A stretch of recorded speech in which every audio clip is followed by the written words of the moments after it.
I just want to show you guys some of the recent kind of designs I've been working on. So one of them is for a very miniaturized. Well, let me back up first. So basically, the idea of taking a string and turning 180 degrees through a tube, and then that string rubbing back and forth, I think that would act as a saw and cut through the tube fairly quickly, especially under a lot of tension. I didn't think about that happening, but it just seems to make sense to me. If you think about it more, like even a shoelace, people can use to cut a log in half. Like you can take a shoelace off a boot and just pull it back and forth; it'll cut through the log. So I just think that even if we added lubricant and stuff, and the tube was Teflon, which is low friction, even with those factors, I think the risk is too high. But it might not go through too easily. So I don't actually know this for sure, but instinctually, I'm just leaning toward it not being the best way because of that fact, because of that risk. So I was like, okay, then we have to make a very miniaturized pulley some other way. I've got a couple more ways I came up with since then, since we had to roll that out and kind of go back to the drawing board. And I thought I had a solution, but I didn't, I guess. Okay, so this next this next idea is as follows. So we'll have a copper PCB rivet. Well, that sucks. Okay. A copper PCB rivet.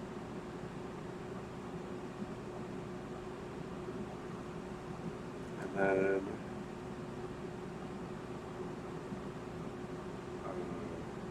that's a hollow rivet because it's for the vias in a PCB design. So it's hollow. And then it turned out around that rivet, a perfect snug fit, just a little bit bigger, so it was freely spinning, but snug enough that it wasn't wobbly. Was a butt connector, the smallest butt connector in my butt connector assortment, fit perfectly. So I had an assortment of both, and I found a pair that were very well matching, of a good size. And then the rivet goes through. You have to cut the butt connector to the length you want, and then you have to actually flare the back half of the rivet with a flaring tool, which I actually made for my rivet. I just used a couple of nails and used a file to create first a more pointy flare just to start out the flare, and then a more um, rounded one to make the flare go like almost fully out, and then from there I just flattened it out. And you can do that in a vise, although I did it in a pliers, but it didn't come out perfect, but it came out close enough. So I just kind of made my own tool, but you can actually buy flaring tools for rivets online. So yeah, so that flares out on this side. It doesn't look as good as the factory flare, but it flares out enough. And then what's the intention then is you can put your string through, you thread it all the way through, and it's going to meet here, and then the string will come through this side and meet here. And then this is going to be some kind of fishing knot because we're using fishing line, PE fishing line. So this will be some kind of knot here, and then it's going to come down. Okay, so that's the handoff, and this will be pulled upward by the pulley. And then the main rope for the pulley comes down from the top.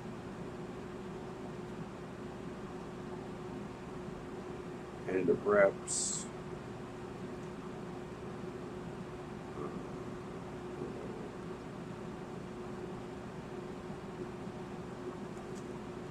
around like that.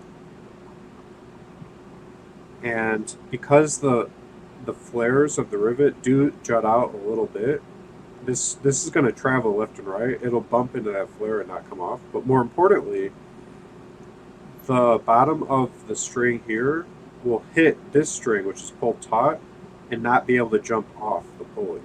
We don't want it to get into this groove. So you want the screw to be as small as possible on both sides, the distance between the flare and the butt connector.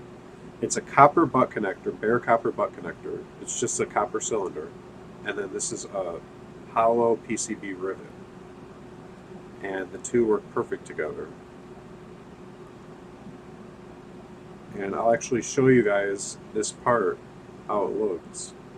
And this would make a decent pulley. I'll show you guys that now. It's actually made a couple of these. And I'll try to give you guys some idea of the scale, but you could just buy an assortment of them and figure out which one you want if you try to make a pulley this way. So the whole point of this is to show you guys different ways I thought to make a pulley. Also, while I'm at it, I'll show you guys the flaring tools I DIY made the day I was doing this. But I actually came up with another pulley idea that's also metal design since I made this. So the first one, you can see I filed this to a point. You can see it. Now that just begins the flaring process. That's why I marked it stage 1. And it just starts to stretch the metal. And I was just like poking it and turning it just very gently, like that. I do not hammer it in. That ruined it. It's just very gentle squeezing with the pliers I was doing, but I'm going to use a vise next time. I'm going to actually use this vise if I do this again. So basically you would put your nail here, and then you would like hot glue or tape the rivet on the top part, and then you would just clamp it down gently until you see the metal spread out.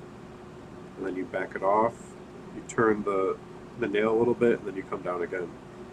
I say turn the nail a little bit because it's not perfectly symmetrical on all sides, so you want to like try to make the whole rivet symmetrical. So you have to turn it and go down, then turn it a little again, and then go down, turn it a little again, go down. So it all becomes a perfect symmetrical thing. That just makes up for the imperfect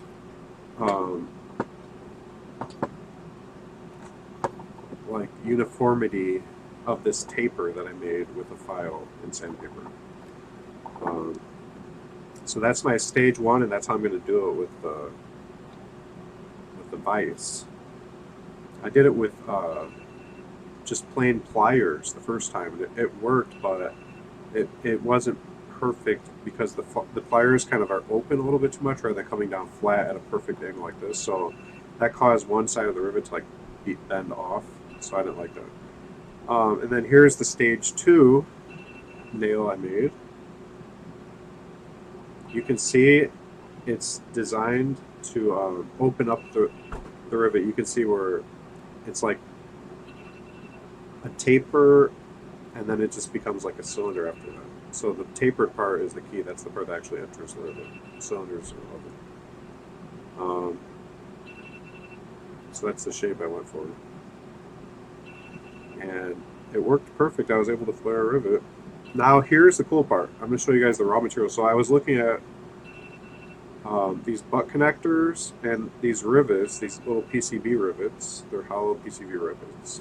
And I was like, I wonder if that would make a pulley, because if you put the rivet inside the butt connector, it's like perfectly spinning right now. Like no resistance at all. And yet, if you wobble it, you feel it's not wobbling hardly at all. It's like they're made for each other.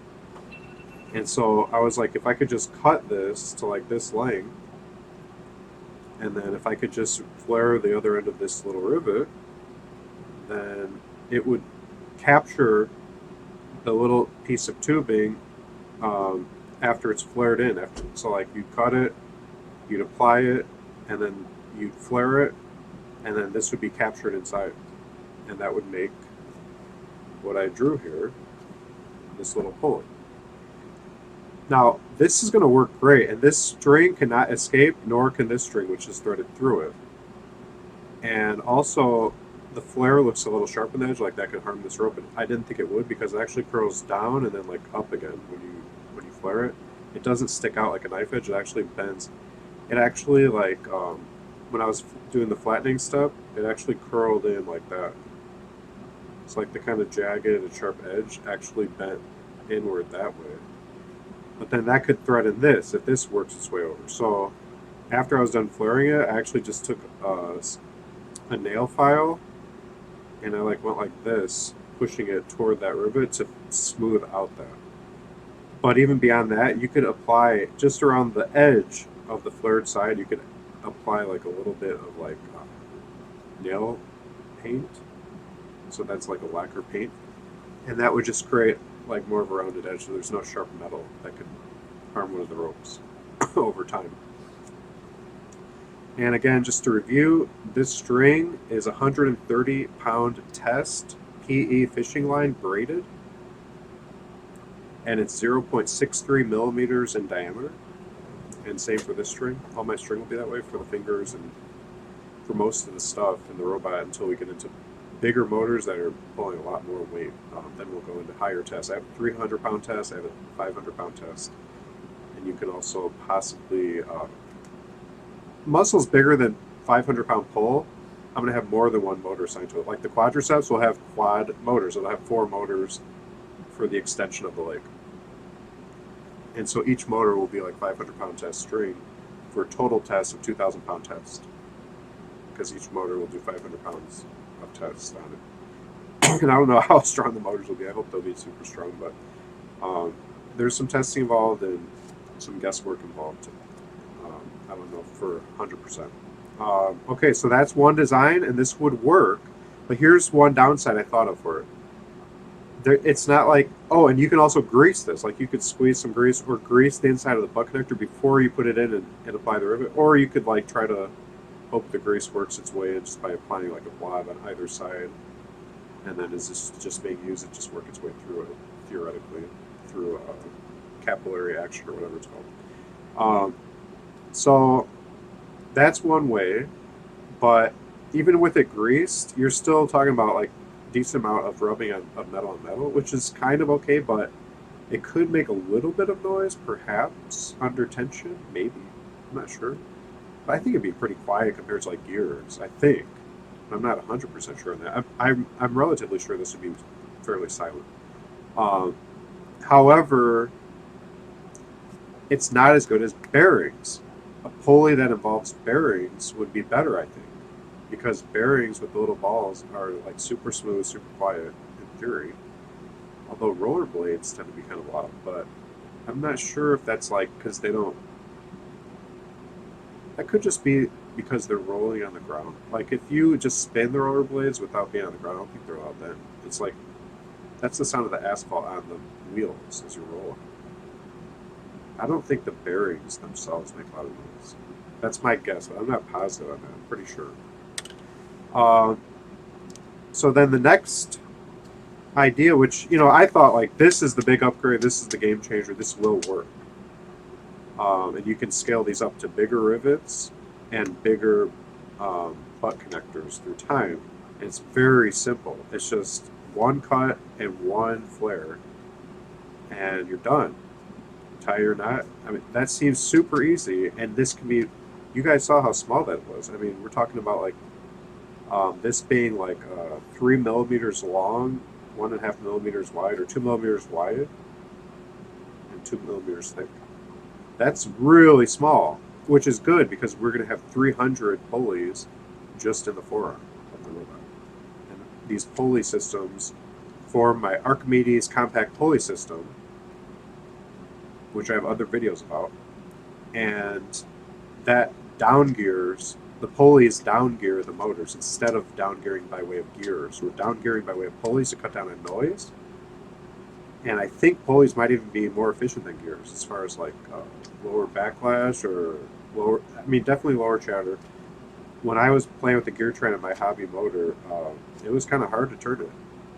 They're kind of stiff because of imperfections in machining, whatever. They're not that easy to turn. Whereas this, I think, would be much easier to turn. So I think the friction would be lower a bit. And more importantly than anything, the gears, because they're mounted to the top of the motor, so you've got the motor inside the servo and then the gears on top, and then it's all in one big box, and then it's hard to fit that box into your robot. And so that's why I don't like the entire concept of these integrated servos with the potentiometer, the control board, and the motor all crammed into one little box, and then that box is huge and it won't fit in your robot. I'd rather have much bigger gears and figure out some other place to put the control board and the down gearing system and the potentiometer to measure the joint angle. And rather than measure the joint angle inside the box, I want to have the potentiometer measure the joint angle of the actual final joint itself. Okay, so that's one design down.